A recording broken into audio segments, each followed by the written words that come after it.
आप देख रहे हैं मथुरा न्यूज 24। नमस्कार, स्वागत है आपका मथुरा न्यूज 24 में और मैं हूं आपके साथ आकांक्षा शर्मा। चलिए शुरू करते हैं खबरों का सिलसिला। अलीगढ़ के थाना बन्ना देवी क्षेत्र में त्रिमूर्ति नगर के रहने वाले धर्मेंद्र सिंह बैंक ऑफ बड़ौदा पर अस्थायी सफाई कर्मचारी हैं। शनिवार को उनका 16 वर्षीय बेटा अभिषेक घर से दोपहर लगभग 12:15 पर फोटोशूट की कहकर घर से निकला था, जिसके करीब 1 घंटे बाद 1:10 पर बैंक ऑफ बड़ौदा में ही क्लर्क मयंक अग्रवाल के फोन पर अभिषेक के मोबाइल से फोन आया, जिसमें अभिषेक के अपहरण की बात का जिक्र करते हुए 10 लाख की फिरौती की मांग की। वहीं अपहरणकर्ता करने वाले ने अभिषेक से भी बात कराई। इसके बाद अपहरणकर्ता ने 10 लाख रुपए लेकर बताए गए स्थान पर आने की बात कही। घटना की सुन धर्मेंद्र के पैरों के तले जमीन खिसक गई और वह बैंक में कुछ कर्मचारियों को लेकर थाना बन्ना देवी पहुंचकर पूरे मामले में FIR दर्ज कराई। अपहरण और फिरौती की सुन पुलिस विभाग में हड़कंप मच गया और पुलिस की टीम इस अपहरण कांड के खुलासे के लिए लग गई। अपहरणकर्ता 10 की जगह 1 लाख में ही राजी हो गई। पुलिस ने मामले में सर्विलांस के आधार पर 3 लड़कों को पूछताछ के लिए उठाया। उन लड़कों में शिवम, अनिकेत और बाबू हैं, जो अभिषेक के ही दोस्त हैं। शिवम अभिषेक के ही मोहल्ले में रहता है। पुलिस ने जब इनसे पूछताछ की तो ये लोग टूट गए और पुलिस को बताया कि जब उनको पता चला कि मामला पुलिस में चला गया है और अभिषेक इनकी पोल खोल सकता है, तो उसकी गमाना क्षेत्र में गमछे से गला दबाकर हत्या कर दी। पुलिस ने आरोपी की निशानदेही पर मृतक अभिषेक का शव बरामद कर लिया है। पुलिस ने 3 आरोपी गिरफ्तार कर ली है, जबकि 1 फरार है। थाना बन्ना देवी क्षेत्र में कल एक घटना सामने आई थी। त्रिमूर्ति नगर का मामला था, जिसमें अभिषेक पुत्र धर्मेंद्र सिंह उसका अपहरण किया गया था तथा फिरौती की मांग की गई थी और तत्काल पुलिस ने FIR दर्ज की और जो सस्पेक्ट्स थे उससे जो है पूछताछ शुरू की। ये जानकारी आई कि कुछ फोटोशूट के बहाने उसका कोई मित्र उसे लेकर गया था और उसी आधार पर जो है हमने जो है सारे साक्ष्य संकलन शुरू किया और ग्रेजुअली जानकारी करने पर पता चला कि रैंसम कॉल की कुछ ही समय बाद पहचाने जाने के डर से उसने उसकी हत्या कर दी और इस संबंध में 3 अभियुक्तों को भी गिरफ्तार किया गया है। शिवम, अनिकेत और बाबू नाम का एक लड़का गिरफ्तार है और सुरेश नाम का एक व्यक्ति है जो भी फिलहाल वांछित चल रहा है। सर, किडनैपर करताना क्या कुछ पैसों की भी डिमांड की थी? जी, एब्डक्शन करके रैंसम डिमांड की गई थी। उसके पिता से करीब 10 लाख रुपये की बात की गई थी और पूछताछ के दौरान उन्होंने बताया कि क्योंकि शिवम उसका पड़ोसी था और उसे पहचानता था, तो इसलिए पहचाने जाने के डर से उसने रैंसम कॉल के तुरंत बाद ही उसकी हत्या की। आपका? ममता देवी। ममता, क्या हुआ था? किसका अपहरण हुआ था और कब हुआ था? सर, मेरे बेटे का हुआ था। क्या नाम था? अभिषेक। कैसे हुआ था? कल सर यहाँ से फ़ोटो शूट की कह के गया था मेरे पास से कि मम्मी मैं अभी 10 मिनट में आ रहा हूँ, फ़ोटो शूट के लिए जा रहा हूँ। पहले उसके नंबर पे एक कॉल आता है, ये मुझे पता नहीं कि किसका कॉल आया था। वो चला गया। मैंने ये भी पूछा कहाँ जा रहा है, मैं अभी आ रहा हूँ। फिर वो तुरंत फ़ोन उठा के बात करके उस लड़के से वापस फिर आता है, कपड़े चेंज किया और तुरंत ही फिर चला गया। कितनी उम्र है उस बच्ची की? उसकी उम्र है 16-17 साल का है। तो अच्छा, टिकटॉक पे वीडियो बनाता है, क्या करता है? नहीं सर, उसे फोटो मतलब खिंचवाने का काफ़ी शौक है। फिर क्या हुआ उसके बाद? सर उसके बाद तो फिर उसके पापा के पास ही कॉल आई थी उसकी। कैसे? अच्छा, क्या करते हैं उनके पापा? उनके पापा मतलब बैंक में प्राइवेट नौकरी करते हैं, सफाई कर्मचारी। किस बैंक में? बैंक ऑफ बड़ौदा में। फिर क्या हुआ उसके बाद? सर उसके बाद उसके पापा के पास कॉल आया था कि धर्मेंद्र बोल रहा है कि हाँ सर। बोल रहा हूँ कि भाई कौन? कि मैं तेरे बेटे का किडनैप कर लिया है। वो बोले कि भाई मजाक क्यों कर रहा है, काम का वक्त मुझे काम करने दे। कि नहीं तुझे यकीन नहीं आता तो अपने बेटे से बात कर ले। जब मेरे बच्चे को फ़ोन दिया तो वो रो के बोला पापा मुझे बचा लो, अपनी ये छोड़ेंगे। उसके बाद फिर उसका कोई कॉल नहीं आया। कितने रुपए की फिरौती मांगी थी? सर उसने तो 10 लाख रुपए मांगे थे। फिर पुलिस के पास गए आप? हाँ सर, आए थे हम। हाँ, फिर इन्होंने कोशिश कार्रवाई की। फिर 1 लाख पे वो आ गया था। हाँ। कि 1 लाख रुपए लेके आप उस जगह आ जाओ। उसने जगह का नाम नहीं बताया। हाँ। ये लोग पहुँचे लेकिन वो वहाँ आया नहीं। फिरौती की रकम किसने अरेंज मतलब पुलिस वालों ने की थी सर, हमारे पास तो है ही नहीं। तो कितने घंटे हो गए लगभग? उसको 24 घंटे से ज़्यादा हो गया सर। जाए पुलिस क्या कह रही है? यही बोल रहे हैं कि मतलब हम कोशिश कर रहे हैं, वास्तव में भी वो बहुत कार्रवाई कर रहे हैं, लेकिन सर अभी तक उसका कोई पता नहीं। हरियाणा एवं मथुरा जनपद के कोसीकला यूपी से लगी सीमा पर हर दिन सैकड़ों मजदूर पहुंच रहे हैं, जिन्हें यूपी में दाखिल कराकर उनको सरकारी बसों के माध्यम से पहुंचाया जा रहा है। जो लोग बॉर्डर पर फंसे हुए हैं वे यूपी के प्रशासन को जमकर कोस रहे हैं। शनिवार को औरैया घटना के बाद योगी सरकार की कार्रवाई के बाद मथुरा जिला प्रशासन में हड़कंप मच गया। सभी अधिकारियों ने बॉर्डर पर पहुंचकर मजदूरों की व्यवस्थाओं को परखा।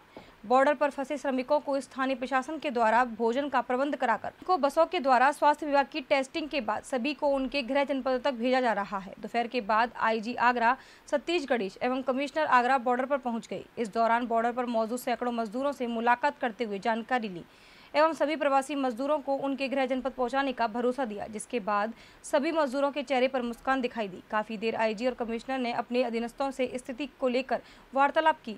माननीय आयुक्त महोदय और डीआईजी सर आए थे, जो कोट वन होटल बॉर्डर का निरीक्षण किया। जो वहाँ से आ रहे हैं उनको बसें लगा देंगे रोडवे से, वहाँ से लाके जो मेरा अस्थायी कैंप बना हुआ है मंडी कोसी समित, वहाँ से बसें रवाना हो रही हैं। सुबह से 25 बसें रवाना हो गई, 2 तैयार 27 हो गई। 25 बसों में 1055 यात्री विभिन्न जनपदों में रवाना कर दिए गए हैं और 4 बसें धो रही हैं। शेष प्राइवेट बसें अधिग्रहण की जा रही हैं। जो आएंगे उनको रवाना किया जाएगा, सबको खाना पानी दिया जाएगा। सर, क्या लगता है ये हज़ारों की संख्या में रोज़ तो मजदूर आ रहे हैं, तो ये कब तक आते रहेंगे और कब तक उन्हें भेजते रहेंगे? ये तो ऊपर वाले के हाथ में है। उत्तर जनपद में कोरोना महामारी को लेकर जहां मरीजों की संख्या कुछ दिनों के लिए थम सी गई थी, वहीं आज फिर गोकुल में एक कोरोना पॉजिटिव मिलने से स्वास्थ्य विभाग में हड़कंप मच गया। बताया जा रहा है कि गोकुल के रहने वाले एक व्यक्ति 10 तारीख को मथुरा के एक निजी अस्पताल में स्वास्थ्य परीक्षण कराने गए थे। वहां उनकी हालत में सुधार न होने पर उन्हें फरीदाबाद रेफर कर दिया, जहां उनकी रिपोर्ट पॉजिटिव आने की सूचना मिलने पर स्वास्थ्य विभाग में हड़कंप मच गया। और वहीं गोकुल सामुदायिक स्वास्थ्य केंद्र प्रभारी डॉक्टर विजेंद्र सिंह सिसोदिया अपनी टीम के साथ उस व्यक्ति के घर पहुंचे। वहां उनके परिजनों से जानकारी हासिल की। बताया जा रहा है कि सांस लेने में उनको तकलीफ हो रही थी, जिस कारण फरीदाबाद रेफर किया गया। इस दौरान स्वास्थ्य विभाग की टीम ने सभी परिजनों को होम क्वारंटाइन कर दिया गया है और आंगनबाड़ी कार्यकर्तियों द्वारा आसपास के 50 घरों का सर्वे प्रारंभ कर दिया गया है। इस दौरान स्वास्थ्य विभाग की टीम के साथ साथ गोकुल नगर पंचायत अध्यक्ष व अधिशासी अधिकारी भी मौके पर पहुंचे, जहां उन्होंने अपनी कार्रवाई प्रारंभ की। फिलहाल पॉजिटिव रिपोर्ट आने के बाद गोकुल को स्वास्थ्य विभाग द्वारा हॉटस्पॉट श्रेणी में रखा जा सकता है। इस संबंध में जानकारी देते हुए बलदेव सामुदायिक स्वास्थ्य केंद्र प्रभारी डॉक्टर विजेंद्र सिंह सिसोदिया ने बताया कि डॉक्टर साहब, क्या मामला है गोकुल का, क्या सूचना मिली? ये हमें मुख्य चिकित्सा अधिकारी मथुरा के आदेशानुसार सूचना प्राप्त हुई है। श्री मनमोहन खंडेलवाल जी हैं, जिनकी परिवार को हमने अभी वर्तमान में होम क्वारंटाइन किया है और इनके जितने भी आजू बाजू के 50 घर हैं उनमें सर्वे स्टार्ट करा दी गई है। आशा संघनी द्वारा और एएनएम वैन द्वारा सर्वे स्टार्ट हो गई है। मेंबर की स्क्रीनिंग की जा चुकी है। तत्पश्चात आगे की जैसी भी कार्रवाई मुख्य चिकित्सा अधिकारी मथुरा के आदेशानुसार प्राप्त होगी, आगे का कार्य वैसे किया जाएगा। सूचना क्या मिली थी यहाँ पे? ये बताया गया है कि श्री मनमोहन खंडेलवाल जी, जो फरीदाबाद में वर्तमान में अभी इलाज प्राप्त कर रहे हैं, उनकी तबीयत ज़्यादा ख़राब है, सांस लेने में उनको दिक्कत है, तो एहतियातपूर्ण हम अपनी कार्रवाई सीएमओ साहब के आदेश अनुसार आगे जारी रखें। तो क्या पॉजिटिव मिलने की सूचना आई थी वहाँ से, कुछ ऐसा कुछ? वर्तमान में हमें जो सूचना प्राप्त हुई है, टेलीफोनिक सूचना प्राप्त हुई है। अभी ऐसी सूचना कोई हमें नहीं दी गई है, पर फ़ोन पे जो हमें बताया गया है, हमारे डीएसओ अधिकारी हैं जो मथुरा में, उनके द्वारा बताया गया है कि आप सर्वे वहाँ पे स्टार्ट कर दीजिए और उसके आधार पर हम सर्वे। तो एहतियात के तौर पर आपके द्वारा ये कार्रवाई की जा रही है? एहतियात दिन हम पूरे परिवार को अभी क्वारंटाइन कर दिया है, होम क्वारंटाइन कर दिया। बाकी जैसा आदेश प्राप्त होगा उसके अनुसार आगे कार्रवाई होगी। राधा निवास क्षेत्र स्थित गोपाल बाग में तुलसी दिवस के अवसर पर वृंदावन सेवा संस्थान के पदाधिकारियों द्वारा बुजुर्ग व्यक्तियों को तुलसी पौधा और मास्क वितरित किए गए। तुलसी पौधा वितरण करने का उद्देश्य है कि तुलसी की पत्तियों के माध्यम से कोरोना वायरस को दूर किया जा सकता है और इससे वायरस का भी बचाव होता है। साथ ही वृंदावन सेवा संस्थान में निःशुल्क सिलाई प्रशिक्षण करने वाली लड़कियों द्वारा प्रतिदिन मास्क बनाए जाते हैं, जो कि कोरोना वायरस से बचाव के लिए अत्यंत महत्वपूर्ण है। संस्था ने अब तक 2000 मास्क वितरित किए हैं तथा आगामी दिनों में यह प्रक्रिया लगातार चालू रहेगी। इस बारे में जानकारी देते हुए संस्थान के अध्यक्ष लक्ष्मण ने बताया कि कार्यक्रम किस संस्था द्वारा किया गया, कितने पौधे वितरण किए हैं? वृंदावन सेवा संस्थान द्वारा आज गोपाल वाटिका में मास्क वितरण और तुलसी पौधा वितरण का कार्यक्रम आयोजित किया गया है। जिसमें ये कार्यक्रम विगत कई दिनों से चालू है। अभी तक हम लगभग 100 पौधे तुलसी के वितरित कर चुके हैं और करीब 1500 मास्क हम जो है अब तक वितरित कर चुके हैं। हमारे इस संस्थान में लड़कियों को सिलाई सिखाई जाती है, वो लड़की इन मास्क को बना रही हैं। अब तक लगभग 2000 मास्क हम लोग बना चुके हैं और करीब 1500 हम वितरित कर चुके हैं। कोरोना वायरस से बचाव के लिए सरकार द्वारा संपूर्ण भारत में लॉकडाउन तो लगाया गया है, लेकिन लॉकडाउन के कारण गरीब निर्धन लोगों की रोजी रोटी का संकट आ पड़ा है, जिसको लेकर शनिवार को रालोद नेता ताराचंद गोस्वामी ने विरोध किया और कहा कि सरकार द्वारा शराब के ठेके तो खोले गए, लेकिन ब्रजवासियों व किसान मजदूरों के लिए कोई भी सुविधा उपलब्ध नहीं कराई जा रही और सरकार से मांग है कि जल्द से जल्द मंदिर खोले जाएं तथा साथ ही मजदूरों की भविष्य के बारे में सोचा जाए। यदि ऐसा नहीं होता है तो राष्ट्रीय लोकदल भूख हड़ताल करेगा और धरना प्रदर्शन भी करेगा। इस बारे में बताते हुए ताराचंद गोस्वामी ने कहा कि आज आपने जो प्रदर्शन किया है, क्या प्रदर्शन किया और क्या हम लोगों ने जो आज चल रहा है कि मास्क बांधना, दूरी बना के रखना, वास्तव में तो बात सही है, क्योंकि ये तो अपने लिए स्वयं की सुरक्षा है।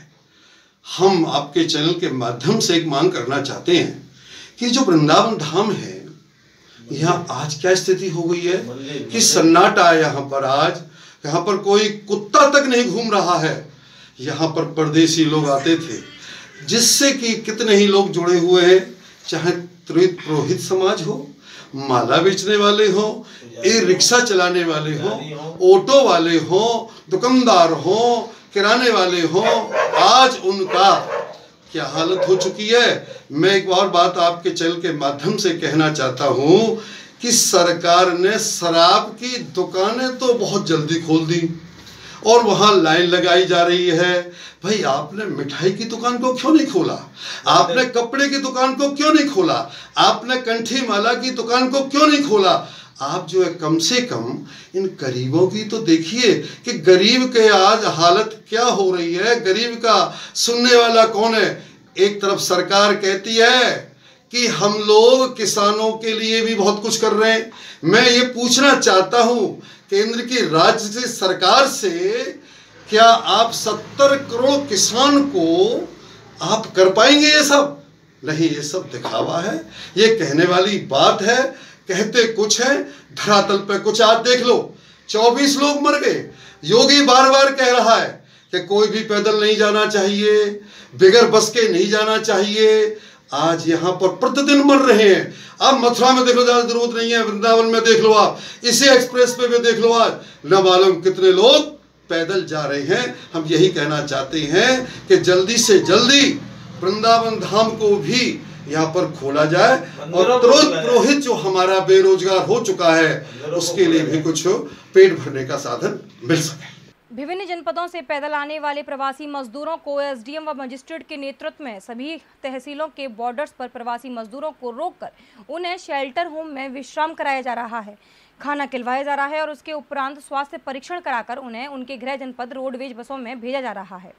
वहीं दूसरी ओर रेल मार्ग से आने वाले प्रवासी मजदूरों को भी कोई दिक्कत ना हो, उनके खाने पीने की व्यवस्था व स्वास्थ्य परीक्षण कर रोडवेज बसों से उनके गृह जनपद भेजा जाता है। आज भी गुजरात के मेहसाना से स्पेशल ट्रेन से यूपी के विभिन्न जनपदों के 1800 प्रवासी मजदूर अलीगढ़ पहुंचे। प्रवासी मजदूरों का स्वास्थ्य परीक्षण, खाने पीने व बसों से उनके गृह जनपद भेजने को लेकर एडीएम वित्त ने जानकारी दी। इसके साथ ही जिला प्रशासन के द्वारा उपलब्ध कराई गई व्यवस्थाओं पर प्रवासी मजदूरों ने प्रसन्नता व्यक्त की। आपका? शिव कुमार। कहाँ से आए हो? मैं मेहसाना से। क्या कहोगे? मैं ये कहूँगा कि मैं यहाँ पे आराम से आया हूँ। इधर मुझे अलीगढ़ में बस मिली है, खाने पीने का आरामदायक, तो खाना भी मिला है, मैं अपने घर आराम से खा सकता हूँ। तो क्या कहना चाहते? सरकारी मैं धन्यवाद बोलना चाहता हूँ। जय भारत। आए तो किस तरह भेजा जा रहा है? ये गुजरात के मेहसाना से लगभग 1800 के करीब यात्री आए हैं और इनको रोडवेज की विभिन्न बसों के माध्यम से उनके गंतव्य जनपद को भेजा जा रहा है और इसमें ये अलीगढ़, कासगंज, एटा, बदायूं और आसपास के विभिन्न जिलों के यहाँ के यात्री किस तरह की व्यवस्था की है? स्वास्थ्य परीक्षण है, क्या करें? इनको जो है प्रत्येक जो यात्री हैं उनका स्वास्थ्य परीक्षण किया जा रहा है। मेडिकल टीमें लगी हुई हैं, उनकी स्क्रीनिंग है। बसों में इनको खाने की पूरी व्यवस्था है। इनको चाय, बिस्किट, नाश्ता और उसके साथ इनको भोजन भी ये दिया जा रहा है और इस प्रकार से उनको उनके जिलों में खाने, पानी और मेडिकल स्क्रीनिंग के साथ विभिन्न क्षेत्रों से आने वाले प्रवासी मजदूरों के लिए अलीगढ़ प्रशासन द्वारा अनोखी पहल करते हुए अलीगढ़ नगर आयुक्त द्वारा मजदूरों के नवजात बच्चों के लिए दूध की बोतल, बिस्किट, सैनिटाइजर व पानी की व्यवस्था कर मजदूरों को राहत दी गई, जिसके बाद मजदूरों के चेहरे खिल उठे।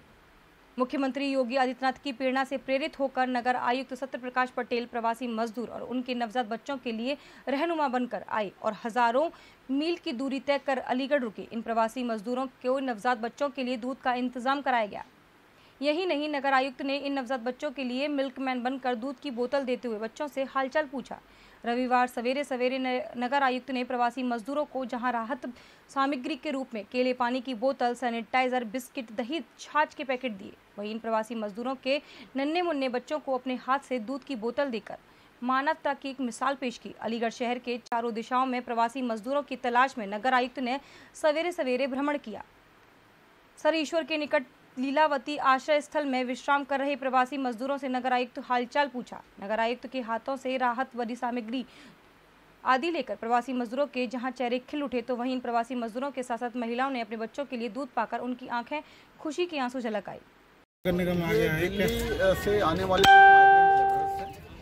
जो इस अस्थायी शेल्टर होम में रोके गए हैं, तो यहाँ पर नगर निगम की ओर से नवजात बच्चों को गर्म दूध बोतल में दिया गया और केले दिए गए, बिस्किट और खाना।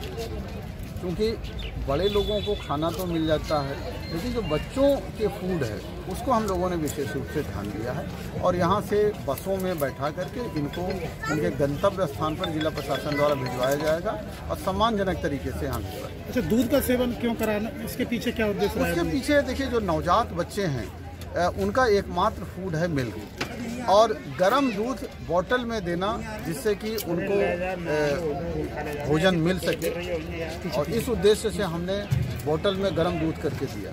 सर, ये नगर निगम जो है कब से इस तरीके की मुहिम चला रहा है? नगर निगम लॉकडाउन के बाद से ही लगातार इस काम को कर रहा है, लेकिन इस दौरान चूँकि माइग्रेंट लेबरर का मूवमेंट ज़्यादा है, तो इस काम को हमने थोड़ा इंटेंसिफाई किया।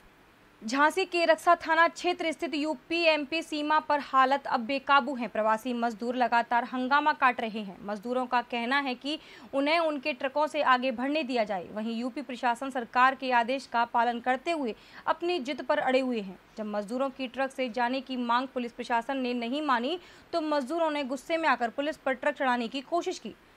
जवाब में पुलिस ने भी लाठी चार्ज कर दिया। मौके पर आईजी, डीएम और एसएसपी सहित जिले के तमाम बड़े अधिकारी मौजूद रहे। सभी अधिकारी प्रवासी मजदूरों को समझाने की कोशिश कर रहे हैं, लेकिन वे उनकी बात मानने को तैयार नहीं हैं। कई मजदूर पुलिस से भिड़कर अपने ट्रकों को जबरन जिले के सीमा के अंदर प्रवेश करवा रहे हैं। हंगामा हुआ है, क्या वजह थी हंगामे की? ये इस समय मैं रक्षा बॉर्डर पर मौजूद हूँ। हमारे एसएसपी, एसपी सिटी भी यहाँ पे, बाकी सब अधिकारी भी हैं।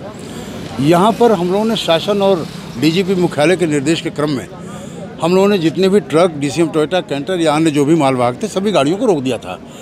जो हमने रोक की कार्रवाई की, उसके बाद से इनकी संख्या इस समय 700 के आसपास पहुंच गई थी और बहुत लंबा, लगभग 5-6 किलोमीटर का जाम लग गया था। और इनको हमने स्वयं जो है, मेरे द्वारा इन लोगों को समझाया गया कि आपकी जो व्यवस्था है उसके लिए हमने ट्रेन से और बसों से आपको गंतव्य स्थान पर पहुँचाने की व्यवस्था की है और इसके बाद सबसे पहले आपको हम शेल्टर होम ले जाएंगे।